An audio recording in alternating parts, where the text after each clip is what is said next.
chers collègues européens, chers amis,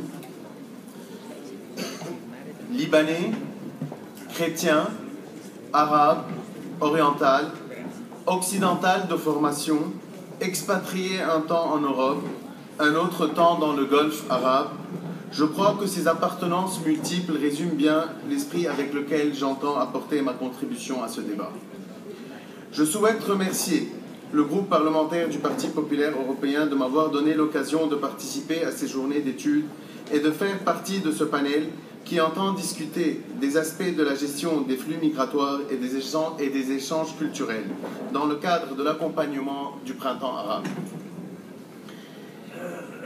Tout d'abord, l'Europe, destination d'une émigration continue.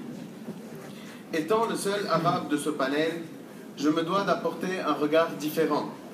Je serais tenté de dire le regard d'en face. Ce regard est toutefois lui-même construit sur une schizophrénie structurelle. En effet, étant parlementaire, j'œuvre avec les responsables de mon pays pour créer les conditions d'une réduction de la migration.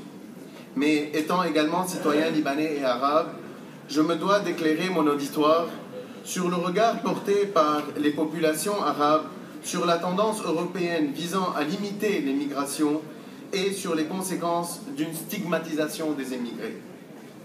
Il conviendrait d'ajouter à cette grille de lecture l'éclairage apporté par ce qui est communément appelé le printemps arabe. La transformation interne des pays arabes est sans doute un événement historique dont il faudra à terme mesurer les conséquences. Les populations de la région perçoivent d'un œil assez critique les discours qui font la promotion d'une fermeture des frontières à l'immigration et qui s'accompagnent souvent d'une mise en accusation des émigrés. Ce regard critique trouve son fondement, d'une part, dans une approche historique des relations entre les deux bords de la Méditerranée et d'autre part, dans les atteintes portées au principe de tolérance dont l'Europe est, pourtant et avant tout, la garante. Il est devenu assez récurrent en période électorale et surtout en période de crise économique d'introduire en Europe la question de l'émigration dans les débats politiques, non pas de manière sereine et constructive, mais dans le cadre d'une surenchère nuisible. L'Europe doit être consciente qu'elle sert de modèle au peuple du monde arabe et que les musulmans modérés présentent l'Europe comme une source d'inspiration. L'Occident, les chrétiens d'Orient et les musulmans modérés peuvent et doivent se retrouver autour de valeurs communes. Il faut donc savoir garder à l'esprit que des prises de position maladroites permettent d'alimenter des discours extrémistes aux dépens de celui des promoteurs d'ouverture. Mon propos ne vise bien évidemment pas à contester le droit pour les pays européens de garantir une maîtrise des flux migratoires, ni à contester les inquiétudes, somme toute légitimes, à l'écart des déséquilibres que des flux migratoires peuvent, lorsqu'ils ne sont pas maîtrisés, faire peser sur les sociétés européennes. Par conséquent, et loin de toute polémique devenue inutile, je pense qu'il conviendrait d'adopter ensemble un langage qui rassemble et une politique qui vise à réduire à la source le nombre de candidatures à l'immigration. Les États arabes ont un intérêt évident à conserver dans leur pays les forces vives de leur population, et les pays européens ont un intérêt à maîtriser les flux migratoires. Le printemps arabe n'a à ce jour pas eu d'effet accélérateur de l'immigration. Au contraire, cette partie du monde pourra, à terme, dans le cadre de l'instauration de démocratie véritable, connaître une période de stabilité et de prospérité qui devrait même permettre de réduire ou même d'inverser le sens du flux migratoire. C'est donc par une véritable coopération effective et concrète entre les pays des deux rives de la Méditerranée que l'on pourrait œuvrer contre une multiplication des candidatures à l'immigration. Cette coopération devra s'opérer dans tous les domaines et les échanges culturels devront en être une expression essentielle aussi. C'est pourquoi je vais ici me pencher sur les échanges culturels et rapidement. Le Liban dispose déjà depuis longtemps d'un système démocratique bien que lacunaire. Néanmoins, il nous a été permis de mesurer combien, au Liban, les échanges culturels avec l'Europe apporte un enrichissement sur le plan de l'incorporation des droits humains dans les réflexes sociaux, ainsi que sur le plan du développement et de la culture et des arts.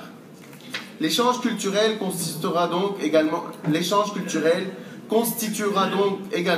un facteur essentiel dans l'accompagnement des pays arabes sur la voie de la démocratie.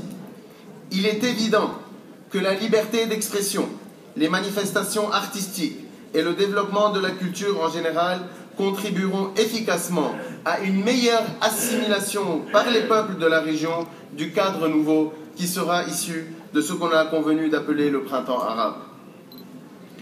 Plusieurs domaines d'interaction sont facilement envisageables en Europe. Plusieurs domaines d'interaction sont facilement envisageables entre l'Europe, garante des droits humains, et des pays qui entendent rétablir les libertés fondamentales. Le cinéma, la littérature, le théâtre et même la musique sont autant de domaines dont l'essor dépend des conditions politiques et de la marge de liberté accordée par les pays concernés. Ici, il est à noter que dans certains pays, ces activités sont parfois limitées, censurées ou voire même interdites. Une ouverture culturelle réciproque et une meilleure connaissance de l'autre sont, à mon sens, les armes les plus efficaces pour combattre les extrémistes et pour assurer un enrichissement de toutes les populations concernées. Nous avons aujourd'hui, pays d'Orient et d'Occident, une très grande responsabilité à l'égard des générations présentes et futures. La théorie des conflits de civilisation pose une véritable problématique. Il ne me paraît pas raisonnable de prétendre la résoudre par les armes. Sur ce plan, il me semble que l'expérience militaire a déjà démontré ses limites en Irak ou bien en Afghanistan. Nous avons, au contraire, l'obligation d'œuvrer ensemble en faveur des échanges culturels réels, et il nous appartient plus que jamais d'agir ensemble dans l'intérêt de tous. Je souhaite conclure par un appel rendu indispensable par l'évolution historique des pays arabes. La voie vers la démocratie et la liberté a été empruntée par les peuples au prix de souffrances et de sang. Beaucoup de bouleversements sont encore à venir. L'Europe doit être au rendez-vous de l'histoire. Les forces de progrès et de modération sont conscientes de l'ampleur des enjeux et des dangers. Elles ne devront ni pourront hésiter ou fléchir. L'Europe, forte des valeurs qu'elle représente, devra les soutenir avec conviction et enthousiasme pour que la liberté puisse vraiment fleurir au printemps. Nous serons alors, fils de l'Orient et de l'Occident, unis autour des valeurs qui donnent aux femmes et aux hommes un espace commun d'épanouissement, d'échange et de progrès. Je vous remercie.